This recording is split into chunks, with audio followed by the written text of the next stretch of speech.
अस्सलाम वालेकुम स्टूडेंट्स।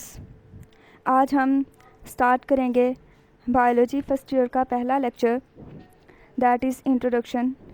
इस लेक्चर में हम सिर्फ इंट्रोडक्शन डिस्कस करेंगे कि बायोलॉजी क्या होता है, लाइफ क्या होती है, इसके कैरेक्टरिस्टिक्स क्या होते हैं और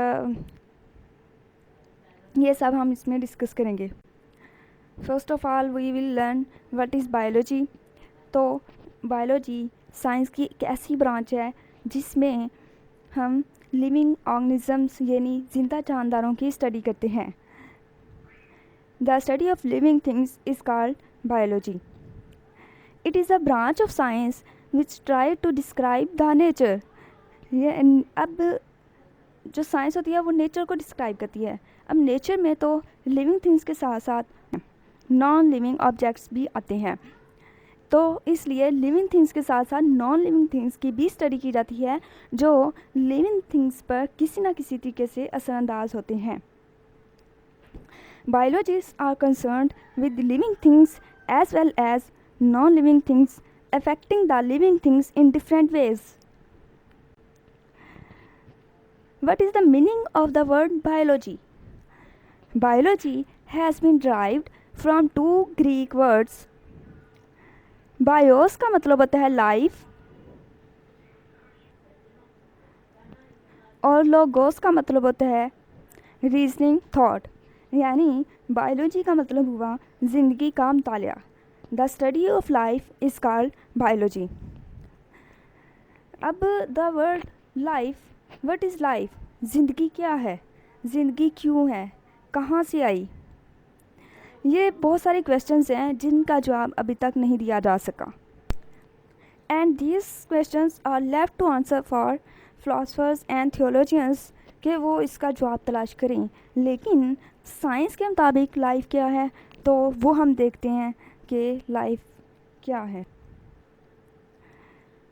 लाइफ जो होती है वो खसूसियात का एक ऐसा मजमुआ होती है जो लिविंग थिंग्स को नॉन लिविंग ऑब्जेक्ट्स से डिफ्रेंशिएट करती है, डिस्टिंग्विश करती है।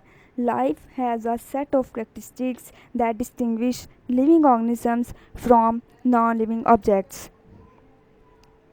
अब वो वाली खसूसियात कौन सी हैं वो हम वन बाय वन डिस्कस करेंगे। फर्स्ट इसका कैरेक्टर है कि living organisms are highly complex and organised, यानी जिंदा जानदार जो होते हैं वो बहुत ही ज़्यादा पेचीदा होते हैं और ऑर्गेनाइज मतलब कि इनमें एक तरतीब पाई जाती है। दूसरा कैरेक्टर है सेलुलर ऑर्गेनाइजेशन। जितने भी लिविंग ऑर्गेनिजम्स हैं वो या तो एक सेल से मिलकर बने हुए हैं या एक से ज़्यादा सेल से मिलकर बने हुए हैं। अगर तो लिविंग थिंग्स या लिविंग ऑर्गेनिजम्स एक सेल पर मुश्तमिल हों तो उसको कहते हैं यूनिसेलुलर ऑर्गेनिजम्स। जैसे इसकी मिसाल बैक्टीरिया है, वायरस है, पैरामीशियम है, अमीबा है।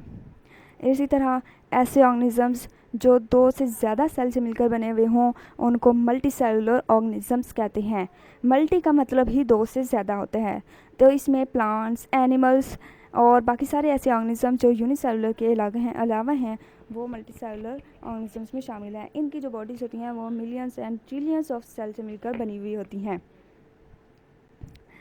नेक्स्ट कैरेक्टर आ जाता है इसमें कि जो लिविंग ऑर्गेनिजम्स होते हैं उनमें एटीपी की शक्ल में, एडिनोसिन ट्राइफॉस्फेट की शक्ल में एनर्जी पैदा भी होती है और एनर्जी का इस्तेमाल भी होता है। They can get and use energy. अब जो जितने भी लिविंग ऑर्गेनिजम्स हैं वो एनर्जी पैदा करते हैं और एनर्जी को इस्तेमाल भी करते हैं। हमें डिफरेंट एक्टिविटीज़ के लिए एनर्जी की ज़रूरत होती है, इवन कि हमें खाना खाने के लिए भी एनर्जी की ज़रूरत होती है। वो अलग बात है कि हम खाना खाकर एनर्जी हासिल करते हैं। फिर है कि जो लिविंग ऑर्गेनिजम्स होते हैं उनमें जीन्स होते हैं, जेनेटिक मटेरियल होता है। जेनेटिक मटेरियल क्या है कि एक ऐसा विरासती मादा है जो खसूसियात को एक नस्ल से दूसरी नस्ल में मुंतकिल करता है। Genes are the basic unit of inheritance. They have genetic program of their characteristics. Metabolism, जितने भी लिविंग ऑर्गेनिजम्स हैं उसमें बहुत सारे केमिकल रिएक्शंस होते हैं। They carry out and control several chemical reactions.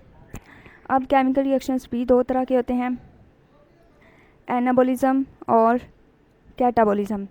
Anabolism में छोटे मॉलिक्यूल्स मिलकर एक बड़ा मॉलिक्यूल बनाते हैं, जबकि कैटाबॉलिज्म में बड़ा मॉलिक्यूल टूटकर छोटे मॉलिक्यूल्स में डिवाइड हो जाता है। इसकी मिसाल हम यूँ लेते हैं कि जैसे प्लांट्स हैं, प्लांट्स में फोटोसिंथेसिस का अमल होता है। उसमें फोटोसिंथेसिस में क्या होता है कि जो वाटर और कार्बन डाइऑक्साइड सूरज की रोशनी में मिलकर एक बड़ा मॉलिक्यूल बनाते हैं जो कि ग्लूकोज है। तो ये एक एनाबॉलिक रिएक्शन हुआ। इसी तरह सेलुलर रिस्पिरेशन होता है, तो सेलुलर रिस्पिरेशन एक कैटाबॉलिक रिएक्शन है। कैसे? क्योंकि इसमें जो बड़े मॉलिक्यूल्स होते हैं जैसे ग्लूकोज है वो टूटकर कार्बन डाइऑक्साइड और वाटर में चेंज हो जाता है। देन आ जाता है ग्रोथ। जो जितने भी लिविंग ऑर्गेनिजम्स हैं वो अपनी तादाद बढ़ाते हैं अपनी जैसी ऑर्गेनिजम्स प्रोड्यूस करके, अपनी जैसी ऑफस्प्रिंग्स प्रोड्यूस करके। They can grow in size. तो जो नॉन लिविंग ऑर्गेनिजम्स होते हैं, नॉन लिविंग थिंग्स जो होती हैं उसमें जो है हो गया। नेक्स्ट आ जाता है ग्रोथ। जितने भी लिविंग ऑर्गेनिजम्स होते हैं वो अपना साइज़ बढ़ाते हैं, अपने साइज़ में बड़े होते हैं। जैसे एक फर्टिलाइज्ड एग से जब एक न्यू ऑर्गेनिज्म बन जाता है तो वो साइज़ में वो स्मॉल होता है, बाद में उसमें ग्रोथ होती है तो वो बड़ा हो जाता है। जैसे एक बीज है, बीज से नया पौधा बनता है तो वो बहुत छोटा होता है, आस्ता आस्ता वो बड़ा होता होता होता एक दरख्त की शक्ल इख्तियार कर लेता है। तो इसको हम ग्रोथ का नाम देते हैं। फिर है होम्योस्टेसिस। होम्योस्टेसिस का मतलब ये है कि लिविंग ऑर्गेनिजम्स अपने इंटरनल एनवायरनमेंट को कांस्टेंट रखते हैं। बाहर जितनी भी तब्दीलियाँ हो रही हों, बाहर का टेम्परेचर जितना भी ज़्यादा हो या जितना भी कम हो, तो लिविंग ऑर्गेनिजम्स अपने अंदर का टेम्परेचर मेंटेन रखते हैं।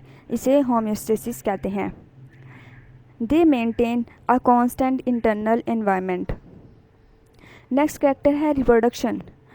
रिप्रोडक्शन का मतलब होता है अपनी नस्ल को बढ़ाना, नए जानदार पैदा करके अपनी नस्ल को बढ़ाना। तो लिविंग ऑर्गेनिजम्स जो होते हैं वो they can produce offsprings similar to themselves. Next है रिस्पॉन्स। तो लिविंग ऑर्गेनिजम्स अपने जो माहौल के साथ रिस्पॉन्स शो करते हैं, रद्द-ए-अमल ज़ाहिर करते हैं माहौल के साथ। माहौल में जितनी भी तब्दीलियाँ आएँ तो उसके साथ रद्द-ए-अमल शो करते हैं। जैसे अगर बैरूनी माहौल का टेम्परेचर जो है वो बहुत ज़्यादा बढ़ गया है तो जो बॉडी के अंदर का टेम्परेचर जो होगा वो रहेगा तो मेंटेन, लेकिन हम उसे रिस्पॉन्स कैसे करेंगे? हमें पसीना आ जाता है। और इसी तरह अगर बहुत ज़्यादा टेम्परेचर बाहर का लो हो गया है, बहुत ज़्यादा सर्दी है, तो हमें शिवरिंग फ़ील होती है। तो ये एक रद्द-ए-अमल है हमारा माहौल के साथ। They can respond to changes in the environment.